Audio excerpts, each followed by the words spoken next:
Hello everyone. In this video, I want to talk about dynamic arrays. Now do keep in mind that this is a very deep and a very complex topic.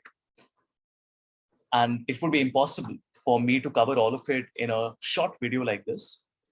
The idea here is just for you to get a sense of what it is. And I have an entirely separate course available on dynamic arrays. So dynamic arrays is the ability of Excel to be able to give you multiple results with a single formula. Now you might say, how can we get multiple results in the same cell? That's exactly the point. It ends up giving you the results spilling into multiple cells. Let's have a look. If I want to multiply sales by quantity, you would think, okay, let's do this, B8 by C8, and then drag it down, right? But there's a better way of doing this. I can say B8 colon B15 divided by C8 colon C15. How cool is that?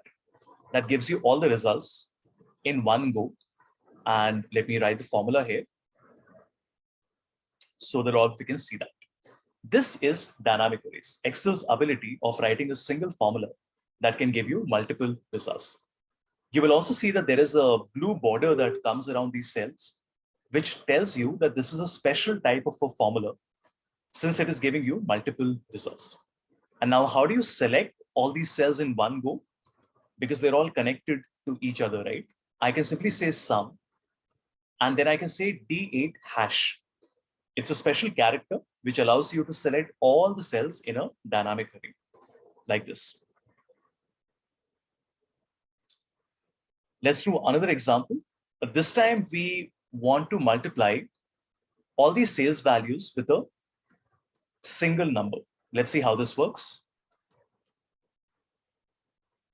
So I want to multiply all these values by 10%.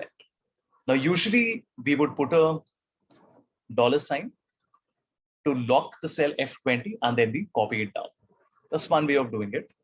Or I can simply say B20 colon B27 multiplied by F20 without a dollar. So now Excel is smart enough to multiply each one of the sales values with that one constant, which is 10%.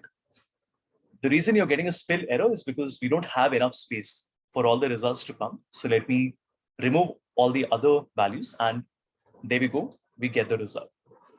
So Excel is very smart. If you multiply 5 values with 5 values, it multiplies first with first, second with second, so on. If you multiply all the values with a single constant, it does this. Let's do one final one. Imagine you wanted to multiply all of these sales values with the 3 percentages, maybe for a simulation or a model. So by 10%, 20%, 30%. Usually you will have to bother with $signs, and I have covered that in a separate video. And let me tell you right now that $signs are very important. They're not going away anywhere. But in tasks like this, it's much easier to simply say B32, B39 multiplied by C31, E31. That is it. And if you notice, it gives us an entire grid like this. So essentially these 8 rows have been multiplied by 3 columns to give you these 24 values. Let me write down the formula here like this. It's a very wide area. It's a fairly new area, came a few years back in Excel. And this is really a computation engine change. So it changes the way Excel formulas work. So if any of you have worked on some product, you would know what I mean by a special type of an array form. So dynamic array is not really about new functions. It's about making any function more powerful, even simple arithmetic calculations. And really is an area that all of you should be reading a lot about. And like I said before, I have an entire course on it, covers it beautifully. There are lots of functions in dynamic arrays and it takes a lot of time to get the hang of it. But it's a good course and I hope you have a look at that.